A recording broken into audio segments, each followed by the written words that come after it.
Welcome back, everybody, for another deep dive. This time we're tackling this whole thing, results as a service, or RaaS, as the cool kids are calling it. I think everyone listening is probably already pretty familiar with SaaS. Oh, yeah, who isn't these days? But RaaS, I think this is a whole different animal. Yeah. It's with SaaS, you're buying like a toolbox, But with RaaS, you're hiring like the actual contractor who's going to guarantee you that you're going to have this like finished project at the end.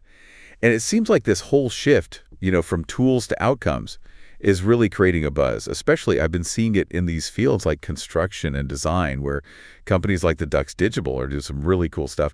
But we're getting to their specific approach a little bit later. I want to first break down, why is RaaS making such a splash right now? I think it really comes down to efficiency and accountability. With those traditional SaaS models, businesses are often left, they're burdened with the implementation, and they're not really sure if they're getting their money's worth at the end of the day. Yeah, it's kind of like signing up for that fancy meal kit service. Oh, yeah. Right, but then you realize you still have to do all the chopping and prepping and cooking yourself. So it's like, what's the point if you're not saving any time or effort? Exactly. With RaaS, you're not just paying for access to the platform, you're paying for an outcome.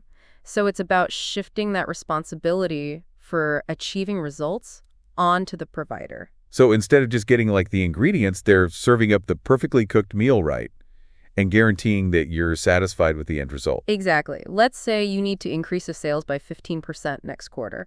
With a RaaS provider, they wouldn't just give you their CRM software and say, good luck with that. They would actually work with you to develop a strategy to implement that strategy and then track the results to make sure that they hit that 15% target. Their success is actually tied to yours. Okay, so how does this play out in the real world? We mentioned the Dux Digital earlier, and they're focused on the built environment, right? What kind of guaranteed results are we talking about in that sector? The Dux Digital is interesting because they specialize in taking the entire burden of marketing and regeneration off of their clients' plates. They use a combination of digital marketing strategies and data analytics and targeted outreach to generate a specific number of qualified leads, ultimately helping their clients win more projects. So it's not just a vague promise of more leads. There's actual measurable targets in place and agreements to make sure that those targets are hit. Absolutely. The specifics of those agreements will vary depending on the client's needs and goals. But the key is that the provider takes on the risk and the accountability for achieving those outcomes. This is a major departure from your traditional marketing agency or consultant who might give advice and support, but ultimately leave the execution and the results up to the client. Now, the built environment is definitely an industry that is ripe for disruption. It's traditionally been slow to adopt new technologies and is still heavily reliant on manual processes. But beyond marketing and regeneration, are there other areas within this sector where RaaS is making an impact? One area we're seeing exciting developments in is data-driven design and decision-making. For example, imagine an architect designing a high-rise building. They can actually use a RaaS platform to analyze various design options, simulate different materials and construction techniques, and get real-time feedback on the building's energy efficiency, cost-effectiveness, even its potential environmental impact. So instead of relying on just gut feeling or static spreadsheets, they're getting insights powered by these sophisticated algorithms and data models. That sounds like that could save a lot of time and money in the long run. Exactly, and it allows them to make more informed decisions that optimize the building's performance across a range of metrics, from sustainability to occupant well-being. This kind of data-driven approach is becoming more and more crucial as the industry grapples with things like climate change and resource scarcity. So it seems like RaaS is really blurring the lines between traditional service providers and technology companies. It's not just about the software anymore. It's about combining the technology with that human expertise to deliver tangible results. That's a key point. The real power of RaaS lies in this integration of technology and human expertise. It's not about replacing humans with algorithms.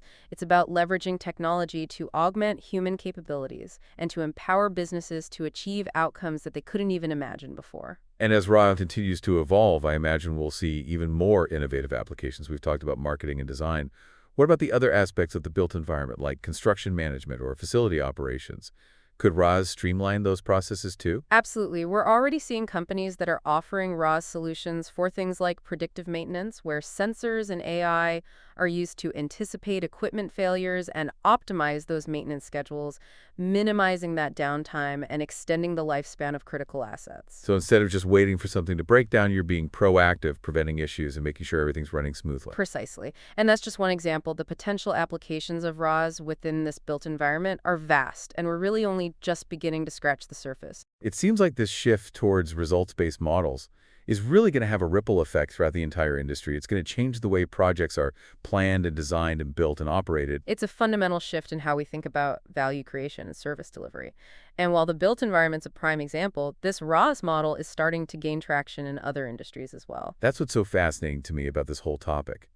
If RaaS is proving so effective in a sector as complex as the built environment, what kind of potential does it hold for other industries? Oh, the potential is huge. I mean, think about healthcare. What if hospitals could pay for guaranteed reductions in patient readmission rates or, improved surgical outcomes? Or even in education, what if schools could actually purchase results like increased graduation rates or like higher standardized test scores? That's a pretty radical shift in thinking, right? We're so used to just paying for services or products, not necessarily for like a specific result. It's about moving beyond that traditional transactional model and really focusing on this shared success. In a RaaS model, the provider's incentives are actually aligned with the client's goals. So they're not just selling you a product or service, they're investing in the client's desired outcomes. But wouldn't that require like a ton of trust on the client's part? I mean, you're essentially handing over a critical aspect of your business to like a third party. Trust is definitely paramount, and that's why transparency and clear communication are so crucial in these partnerships. Clients need to have like a really deep understanding of how the RaaS provider operates, what kind of methodologies they use, and how they actually measure success. So it's not just like signing a contract and crossing your fingers hoping for the best, right? You need to be actively involved in the process, monitoring that progress and making sure that the provider is actually meeting their obligations. Exactly. It's a collaborative relationship. The RaaS provider brings their expertise and resources to the table, but the client needs to be engaged, providing feedback and working with the provider to adjust the strategy as needed. Okay, now all this talk about guaranteed results and shared success sounds great in theory, but what happens if a provider falls short? What if they don't deliver on those promises? That's where those service level agreements or SLAs come into play. These are legally binding contracts that clearly define the scope of the service, the expected outcomes, and the metrics that are used to measure success. They also outline the consequences if the provider fails to meet those obligations, which could include financial penalties or even termination of the contract. So there are like real teeth to these agreements. It's not just a handshake deal based on, good intentions. Right. These contracts are designed to protect both parties and make sure that everyone is held accountable. And as the RaaS market matures, I think we can expect these agreements to become even more sophisticated and standardized. Okay, this all seems very promising, but I have to admit I'm a little wary of the potential downsides. What about the risks of becoming like overly reliant on a single RaaS provider? That's a valid concern. Just like you wouldn't want to put all your eggs in one basket with any critical business function, it's important to diversify your RaaS partnerships and avoid becoming too dependent on any one provider. So kind of spreading the risk a little bit, having multiple providers and maybe focusing each one on a specific result that you're seeking. Exactly. And that's why it's so important to carefully vet those potential RaaS partners, look at their track record, their expertise, their financial stability, and their approach to data security and privacy. Speaking of data, that's another area where I see some potential concerns. With RaaS, you're essentially handing over access to some pretty sensitive business data to a third party. How do you ensure that that data is protected and it's used responsibly? Data security and privacy are absolutely crucial considerations in any RaaS partnership. Clients need to make sure that their providers have robust security protocols in place, including encryption access controls and regular audits. It's also really important to understand how the provider plans to use the data, what kind of insights they'll be extracting, and how that data will be shared or reported. So it's about going beyond just like those basic terms of service and really digging into the provider's data handling practices. You need to be confident that they're treating your data with the same level of care and responsibility that you would. Absolutely. And as data privacy regulations continue to evolve, we can expect these considerations to become even more important in those RaaS agreements. Okay, this is a lot to think about for businesses considering a move towards RaaS. It's not just about finding a provider with a shiny platform. It's about finding a partner you can trust, one that's aligned with your goals and that has the expertise and the integrity to handle your data responsibly. It's about moving beyond that traditional transactional mindset and embracing a true partnership model where both parties are invested in achieving shared success. And as more and more companies make this shift, I think we can expect to see the RaaS landscape continue to evolve with new players, new technologies, and new ways of delivering value. Now, before we go too far down the rabbit hole of hypotheticals, let's bring it back to the company that we mentioned earlier, the Dex Digital. They're already successfully implementing RaaS in the built environment, right? They are, and their approach is really interesting because they're laser focused on this specific sector. They understand the unique challenges and opportunities of the built environment, and they've actually developed this tailored RaaS solution that delivers tangible results for their clients. You mentioned their focus on guaranteed results earlier. Can you give us a concrete example of what that actually looks like in practice? How do they guarantee that success for their clients? Sure, let's say you're a construction firm and you're struggling to generate qualified leads for your services. You could go to the Dux Digital and say, we need to increase our leads by 20% in the next 6 months. Okay, so you're setting a very specific, measurable goal. Exactly. And the Dux Digital would then develop this customized marketing strategy that's designed to achieve that specific outcome. They might use a combination of tactics like search engine optimization, targeted advertising, content marketing, and social media outreach. And they would track their progress meticulously using data analytics to measure the effectiveness of their campaigns and adjust their approach as needed. So it's not like a one-size-fits-all solution. It's about tailoring that strategy to the specific needs and goals of each individual client. Precisely. And here's the key part. The Dux Digital is so confident in their ability to deliver results that they actually guarantee it in their contracts. If they don't hit that 20% lead increase target within that agreed upon time frame, they offer some form of compensation or a refund. So they're putting their money where their mouth is. They're not just talking about results. They're actually staking their own success on their ability to achieve those results for their clients. Exactly, and that's what really sets them apart from your traditional marketing agencies or consultants. They're not just providing a service, they're becoming true partners that are invested in their clients' success. This model seems particularly appealing for businesses that maybe lack the internal expertise or the resources to manage those complex digital marketing strategies themselves. Absolutely. It allows them to access a level of expertise and sophistication that might have been previously unattainable. And it frees them up to focus on what they do best, their core competencies, while leaving the intricacies of digital marketing and lead generation to the experts. But couldn't there be a downside to that? What about the potential for these companies to lose their own in-house marketing skills or become too reliant on outside providers? That's a valid point, and it highlights the importance of finding the right balance. RaaS shouldn't be seen as a complete replacement for internal expertise, but rather as a way to augment and enhance those capabilities. So it's about finding the right mix of internal and external resources and leveraging RaaS strategically to achieve those specific outcomes while still maintaining that core level of in-house expertise. Precisely. It's about choosing the right tool for the job, and for many businesses, RaaS could be the key to unlocking those new levels of growth and efficiency. Now, we've talked a lot about the potential benefits of RaaS, but let's be realistic. There are bound to be some challenges and potential drawbacks to this model as well. Of course, no business model is without its challenges, and as RaaS continues to gain traction, I think we're likely to see a few bumps along the road. What are some of the biggest hurdles that you see for RaaS as it becomes more widespread? I think one challenge is going to be around standardization. Right now, the RaaS market is still relatively fragmented, with a wide range of providers offering different services and using different methodologies. So it's kind of a wild west out there with no clear industry standards or best practices. Exactly, and that can make it difficult for clients to compare different providers, assess their capabilities, and make sure they're getting a fair deal. As the market matures, I think we're likely to see more standardization emerge, which will benefit both clients and providers. What about the legal and regulatory landscape? Are there any potential legal hurdles that could hinder the growth of RaaS? That's another area to work closely. As RaaS models become more complex and involve more sensitive data, I think we can expect to see more scrutiny from regulators. Issues like data privacy liability and intellectual property rights will need to be carefully addressed in those RaaS contracts and agreements. So it's not just about the technology or the business model. It's about navigating that complex legal and regulatory landscape.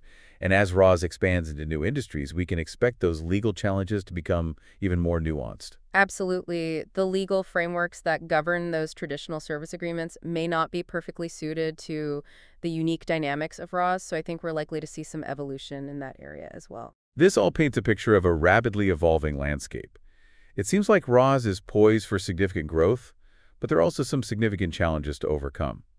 For businesses considering a move towards RaaS, what are some of the key questions that they should be asking themselves? First and foremost, they need to be clear about their goals. What specific outcomes are they actually trying to achieve? And are those outcomes measurable and quantifiable? So it's not enough to just say we want more sales or we want to be more efficient.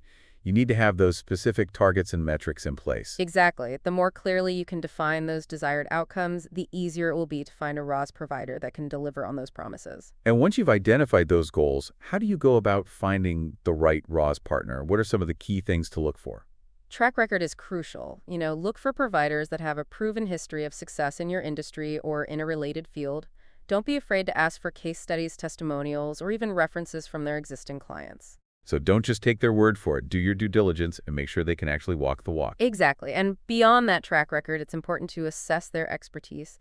Do they have a deep understanding of your industry and the specific challenges that you're facing? Do they have the right team in place to deliver on their promises? It's about finding a provider that speaks your language, that understands your pain points, and can offer solutions tailored to your specific needs. Precisely. And of course, you need to be comfortable with their approach to data security and privacy. Do they have robust security protocols in place? Are they transparent about how they collect, use, and protect your data? Trust is paramount in these partnerships. You need to be confident that your data is in safe hands. Absolutely. And finally, don't be afraid to negotiate. RaaS agreements are complex, and there's often room for negotiation on things like pricing, service levels, and performance guarantees. Make sure you understand the terms of the agreement and that they're aligned with your expectations. So it's about being an informed and savvy consumer. Don't just sign on the dotted line, ask questions, do your research, and make sure you're getting a fair deal. So it sounds like entering this whole world of RaaS requires like a real shift in mindset. It's not just about buying a product or a service. It's more about like finding that true partner, someone who's really invested in your success. Yeah, that's a great way to put it. It really is a fundamental shift in how we think about those business relationships and like value creation. Now, we've talked a lot about like the implications of RaaS for businesses, but what about like the impact on individual workers? If companies are increasingly outsourcing these key functions to these RaaS providers, what does that mean for like the future of work? That's a question that I think a lot of people are asking these days, and rightfully so. The rise of RaaS is undoubtedly going to have an impact on the job market, but I don't think it's necessarily a negative one. So it's not like the whole robots are taking over all the jobs scenario. Not quite. While some of those routine tasks may become automated, I think RaaS is also creating these new opportunities and demanding new skill sets. So what kind of skills are we talking about here? Well, think about the skills that are needed to manage those complex RaaS partnerships. You're going to need people who can define those clear outcomes, negotiate those contracts, analyze all that data, and then communicate effectively with both internal and external stakeholders. So it's not just about like those technical skills anymore. It's really about being able to think strategically, solve those problems creatively, and really build those strong relationships. Exactly. That ability to adapt and like learn new skills is going to be more important than ever. Sounds like RaaS is going to really accelerate the need for like lifelong learning and professional development. We can't just rely on those skills that we learned, way back in school or even those first few jobs. We need to be constantly upskilling and reskilling ourselves. Yeah, it's no longer enough to just be like an expert in one specific area. You really need to be like that T-shaped professional, right, with that deep expertise in one area and then like a broad understanding of other related fields. This is all sounding a bit daunting, to be honest. How can individuals even like prepare themselves for this rapidly evolving job market? Well, I think it starts with being proactive. Don't wait for your employer to tell you what skills you need to learn.